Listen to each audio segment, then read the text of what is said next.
which is covered with iron oxide, which looks like silver color or aluminum color. All of you observe here what all the components or equipments required for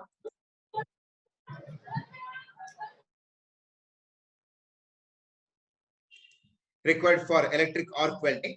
First, the transformer. So this transformer may be single phase or three phase. If you consume 1 kilowatt or 3 kilowatt, they provide you single phase electric power from the electric company. If you use more than 5 kilowatt, then they provide you the three phase electric current. The electric transformer available for arc welding is single phase and three phase.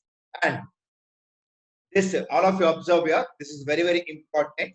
The AC, if it is the 440 volts, if it is the three phase and 40 volts, which is stepped down to 40 volts, and the 30 amps is stepped up to 200 amps. All of you imagine the step down of voltage and step up of electric current in electric arc welding. See, then the cable coming from the transformer is connected to the electrode holder, which has the clamp where you can fix the electrode, and there will be a metal table on that you can fix the another cable of the transformer, and everything is electrically conductive material, conductive metal. And the work is here. Once if you switch on the transformer,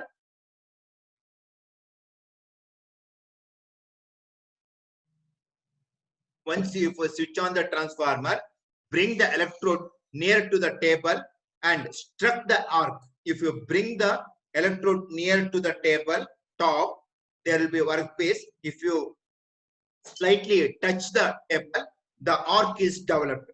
The arc has the temperature of 4000 degrees centigrade. Imagine only process which is available from that you can have the temperature of 4000 degrees centigrade. That is the maximum enough to melt more than 10 millimeter thickness cast iron, mild steel, and other components. So first, all of you observe here. This is the coated electrode on which you have the iron oxide coating, which after the welding process, that coating makes the slag. That you can call it as flux. And here it is the molten pool of molten metal coming from the melting of the filler rod, which fills the gap between the two components. And this is the base metal. And this is the principle of operation of the electric arc welding. The examination point of view, this is very, very important, and you can expect this question in the examination. Next, come to the point, the gas welding. Say the oxyacetylene gas is used for welding process. This is used for welding of non-ferrous metal like copper and its alloy, brass and its alloy, aluminum and its alloy, that can be easily welded by using gas welding process. Here there will be two gas cylinders are present. One is acetylene, other one is oxygen. Usually all of you seen in the hospital the oxygen cylinder. So as you are getting the LPG cylinder from the agency, the same way you can have the oxygen cylinder from the agency, and also acetylene cylinder is also available. You can get these two cylinders from the agency, and there will be a regulator for the controlling of flow of acetylene and oxygen, and which is directly connected to the torch through the flexible pipe. And the end of the torch there will be a tube. There you can have both the gases, oxygen and acetylene.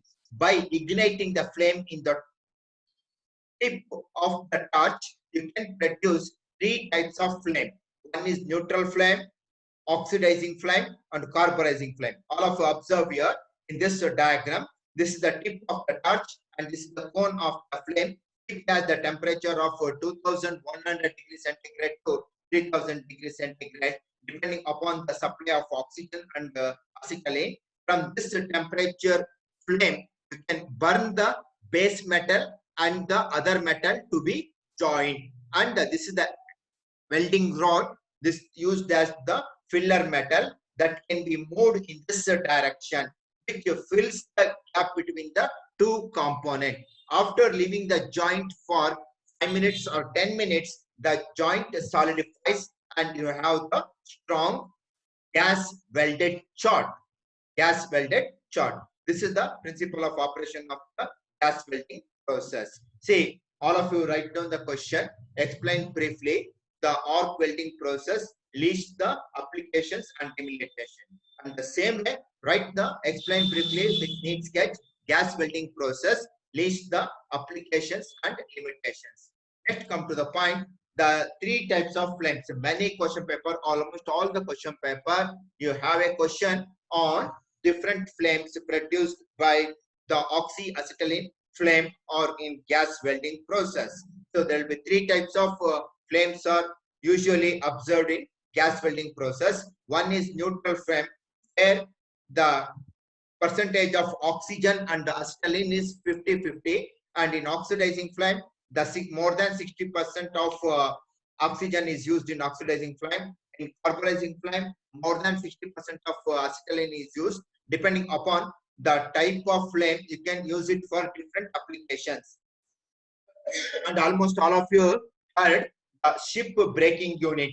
In India, we have ship breaking unit only in Visakhapatnam, where they use oxidizing flame and carburizing flame for cutting of mild steel plates or mild steel body of the ship by using oxidizing flame and carburizing flame. See, in many competitive examination, you have a question, which type of flame is used for metal cutting purpose? The answer may be oxidizing flame or carburizing flame. To particularly write, oxidizing flame is used for metal cutting purpose. Next, come to the point. This is the explanation for neutral flame, oxidizing flame, and carburizing flame. This is the advantages of gas welding process. Next, this is the disadvantages of gas welding process. That is the only thing is the initial cost is high, and also you cannot join the high or thick, very thick metal. Next, come to the point, the TIG welding, tungsten inert gas welding process. Say, nowadays, in almost all the decoration purpose, anyway, in the house or in the industry or in the companies, they are using stainless steel. Imagine stainless steel fabrication. Say, now they are not going for mild steel fabrication. Everybody for decoration purpose and also good looking and aesthetic look, they are using the stainless steel welding process. That is nothing but tungsten inert gas welding process. Tungsten inert gas welding process. All of you remember argon and helium. Remember argon and helium gas used as the inert gas here, and the joining of steel piece, and this is the electric holder which has the provision to connect electric power and the gas supply, and this is the tungsten electrode which melts the stainless steel workpiece, and the arc and the heat affected zone, it is covered with the inert gas. Remember, the heat affected zone is covered with inert gas. Due to that, there is no oxidation of the joint. You have a very good joint in stainless steel and steel components. In your syllabus, you have TIG and MIG welding process. Here you have the argon and helium gas cylinder. From that, you have the gas supply, and there will be an electrode holder which has the provision to connect gas supply and the welding current. Then the welding rod which provides the arc which melts the joint of the stainless steel or the ends to be jointed of the stainless steel. This is the principle of operation of TIG welding. The name itself indicates inert gas. Inert gas. All of you remember the inert gas, that is argon and helium. And argon and helium. Here you have the tungsten electrode. All of you observe here. Tungsten electrode, and also the electrode. The function of the electrode is to develop the arc between the workpiece, and there will be a filler rod which is made of stainless steel or some other non-ferrous metal. From here you have the power supply. You can use AC or DC. Same, that's possible. So you can do the welding in outside by using generator also. You can use AC or DC. This is the arc and protective inert gas shielding. From that, there is no oxidation of the welded joint, oxidation of the molten metal. This is the TIG welding, where you are using tungsten inert gas for welding process. Next, come to the point. MIG welding, metal inert gas welding. This is also same process, but here you have the continuous supply of electrode. Continuous supply of electrode, and electrode as works as the filler metal. All of you observe here.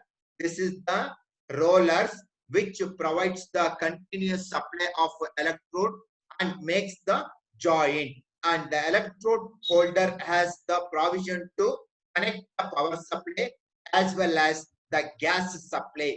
The name itself indicates metal inert gas welding. Inert gas may be helium and argon. You can use helium or argon. If you have easy, you can easily procure argon, or if you easily procure helium, then you can use any one.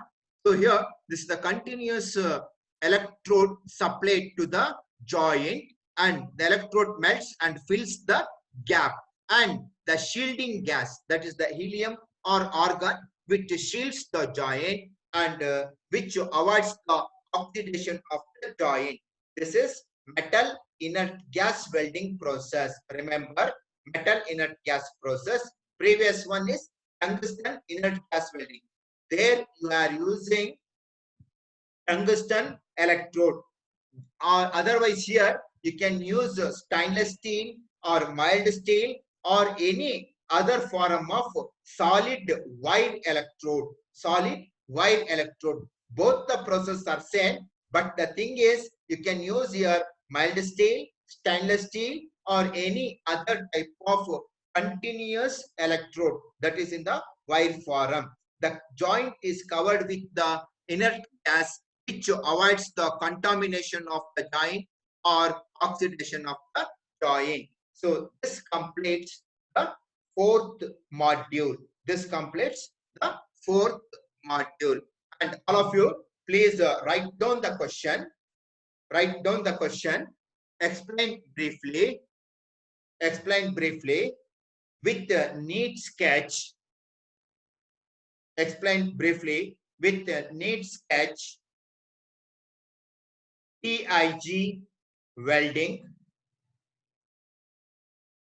TIG welding or MIG welding. MIG welding. TIG welding and or MIG welding. Put a question mark. Put a question mark and list the advantages and limitations. List the advantages and limitations.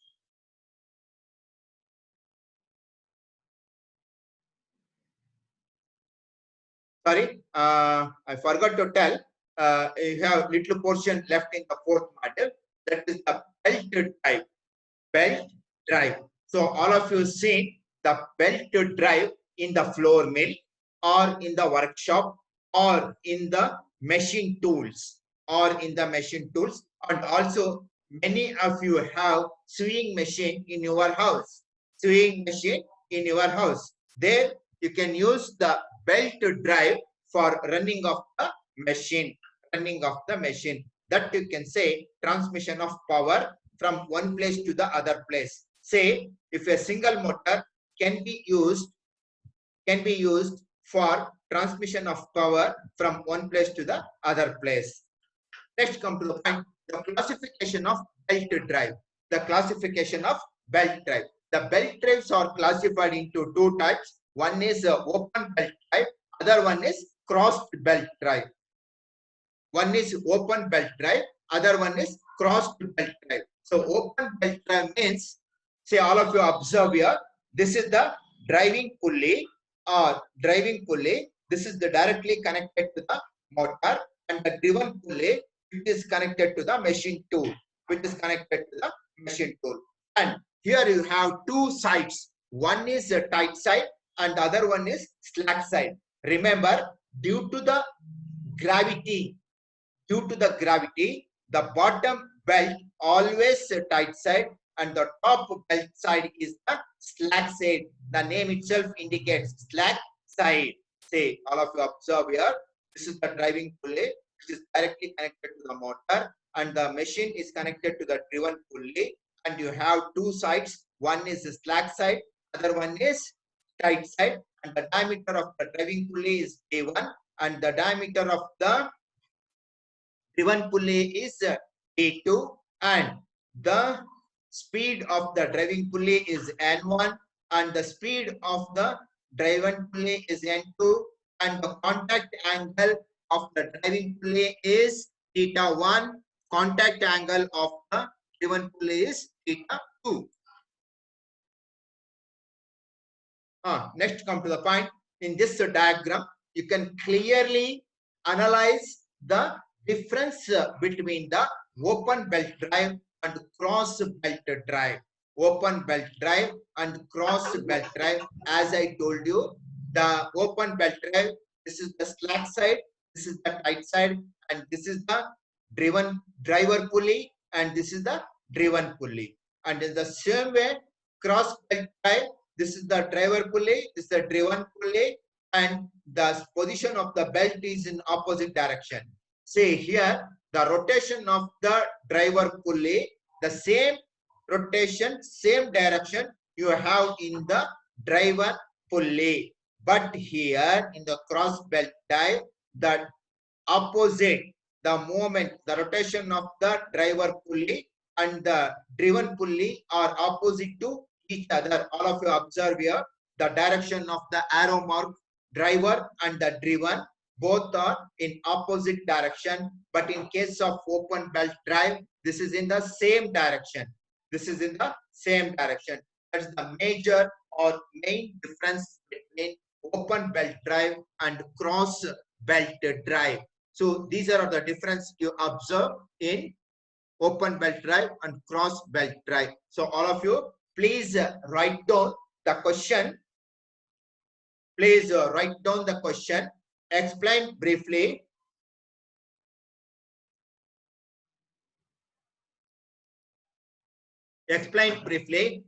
With the neat sketch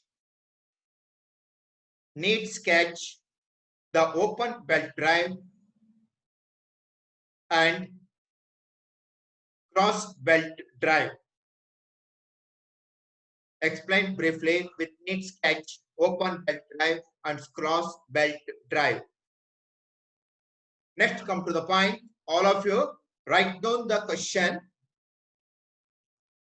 This is very, very important. You can expect this question in the examination.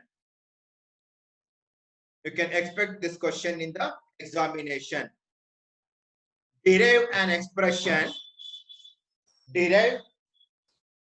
expression for length of the belt in open belt drive. Length of the belt in open belt drive. You can mark it very, very important, or derive an expression for length of the belt in open belt drive, or cross belt drive. Cross belt drive. All of you come here, all of you observe and see here. This is very, very important. All of you know the equation of the circumference equation for circle is, what is that? 2 pi r. Remember, circumference of the circle, equation for circumference of the circle is 2 pi r. Then this is very, very important, 2 pi r. That is, r1 is the radius of the bigger pulley P. Remember, radius of the bigger pulley, larger pulley P. And r2 is the radius of smaller pulley Q. Smaller pulley Q. And the distance between the centers, x is the distance between the centers. Then, see, all of you observe here. This is very, very important. Length of the belt. Remember, length of the belt. How do you calculate length of the belt in case of open belt drive and cross belt drive? The open belt drive, that is, remember, circumference means outside of the circle. You need only half of the circle. You need only half of the circle. For that reason, pi r1. Actually, full equation for full circle 2 pi r. You need only half circle. For that reason, pi r1 plus pi r2. This is pi r2. And next, length of the distance or distance between the centers x1 and x2, or you can say x, that is r1 plus r2 plus x, that's the distance between the centers, and multiplied by arc of contact theta, multiplied by arc of contact. That gives you the length of the belt. The same derivation you have here. The same derivation, r1 plus r2, that is nothing but the circumference of the equation. So all of you observe here, length of the belt L equal to arc length ABC, length CD plus arc length DEF, length FA. That is nothing but 2 pi r. You for the full circle, pi r is the half circle. Half circle of pi r1 plus pi r2 plus x1 x2 plus into multiplied by theta cos theta, because the adjacent side multiplied by cos theta. Finally, you have the length of the belt L equal to pi into r1 plus r2 plus r1 minus r2 whole square divided by x plus 2x. This is the equation. You have to derive from this equation. Derive from the equation and clearly write down the diagram that one is bigger pulley, other one is smaller pulley. Circumference of the equation is 2 pi r. You need only half of the circle. For that reason, pi r1 plus pi r2 plus x1 slack side, x2 set side, then that is multiplied by the arc of contact theta. That gives you the length of the belt. Then in the same way, the expression for length of the belt in case of crossed belt drive. Length of the belt in case of cross belt drive. The same thing. Pi r1 plus pi r2 plus x1, that is in the slack side, length of the belt in slack side, and x2, the length of the belt in the tight side, and the arc of contact theta. Arc of contact multiplied by arc of contact theta, that is cos theta. That is the adjacent side of the pulley. For that reason, multiplied by cos theta. So that can you derive by using the same relationship. 2 pi r. Circumference of the circle is 2 pi r. You need only the half of the circle. For that reason, pi r1 plus pi r2 plus x1, the length of the belt in tight side, plus x2, the length of the belts in slack side. Whole thing is multiplied by cos theta or contact theta. That gives you the length of the belt in case of cross belt drive. Say, all of you observe here. All of you observe here. You can expect this question in the examination. This is a very, very important. Almost all the question paper, you have a question on derive an expression for length, derive an expression for length of the belt in case of open belt drive or in case of closed belt drive. And next come to the point, velocity ratios in belt drives. Velocity ratio. Say, for example, if you connect 100 centimeter bigger pulley, if you connect 20 centimeter smaller pulley, and the velocity ratio is 5:1. That is, all of you observe here, pi d1 by pi d1 n1 equal to pi d2 n2. That is velocity ratio n2 by n1 equal to d1 by d2. That very, very simple. The velocity ratio, that is the speed of the bigger pulley equal to speed of the slower pulley. That's the ratio of speed of the bigger pulley or larger pulley. That's the ratio of speed of the larger pulley to the speed of the smaller pulley. N2 by N1. That is equal to diameter of the larger pulley divided by D2, large diameter of the smaller pulley. Or you can say D1 is the driving pulley, D2 is the driven pulley. Next, tensions. This is very, very important. So all of you observe here the tension diagram where you have maximum tension in the slack side and the tight side. All of you observe here T plus delta T, that is the tension on tight side.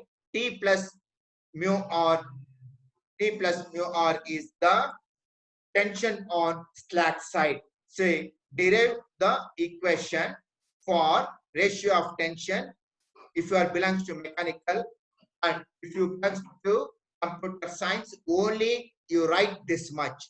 The tension on tight side is T plus delta T, and the tension on tight side, that's the slack side, is only T. Only T. This is a T and T plus delta T. That is nothing but you have more tension on the tight side than the slack side. So derive the equation for ratio of tensions like this. Ratio of tensions like this. So in the examination, suppose you have this question, write this diagram and explain with your own sentence. The more tension is present in the tight side, less tension is present in the slack side due to the friction. The coefficient of friction is mu and the radius is r, and the radial resultant force is r.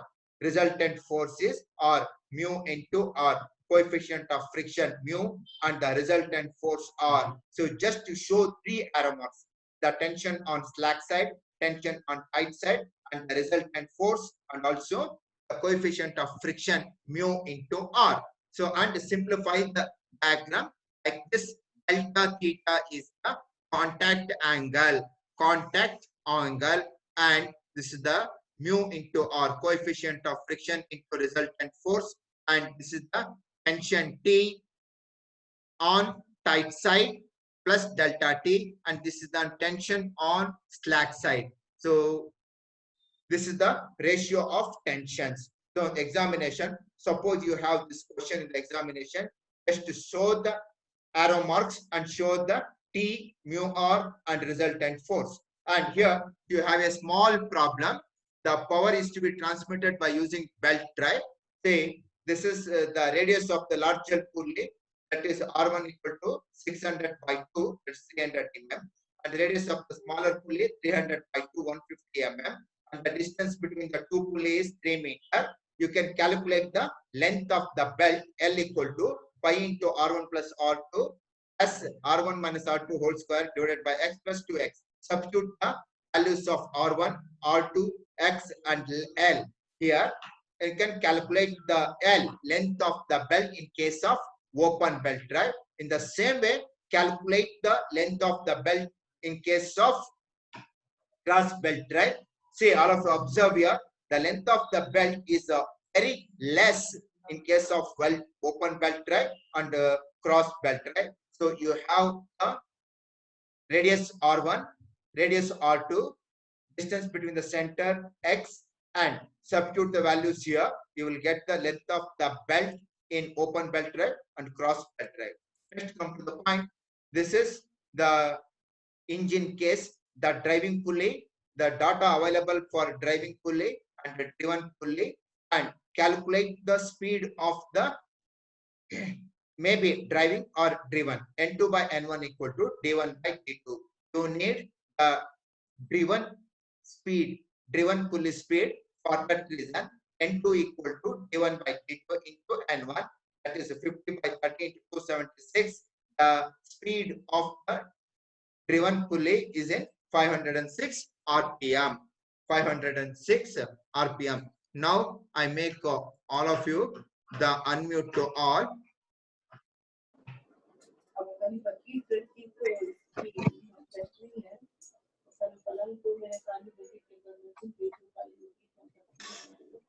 Unmute to all and hey, listen here. Are you ready to attend special class on Sunday at 11 o'clock? Hello? No, sir. Huh? No, sir. Why? Why? Why? Give me the reason. Are you not interested to pass the subject this time?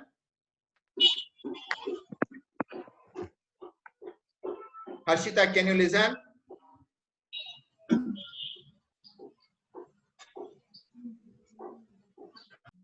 Mohammed Faisal.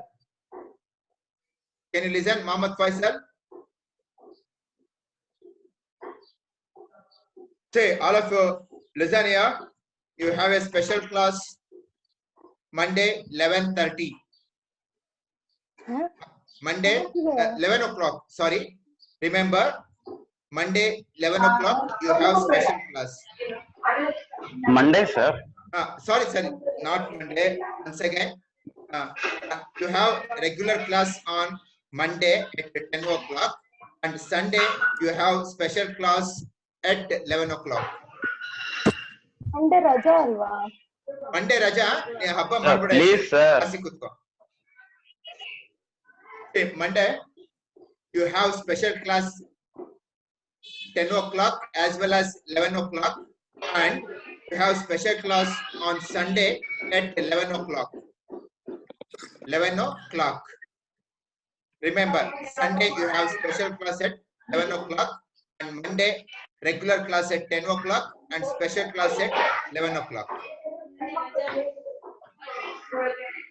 Yes, now I stop at this stage. I will continue tomorrow. Sir.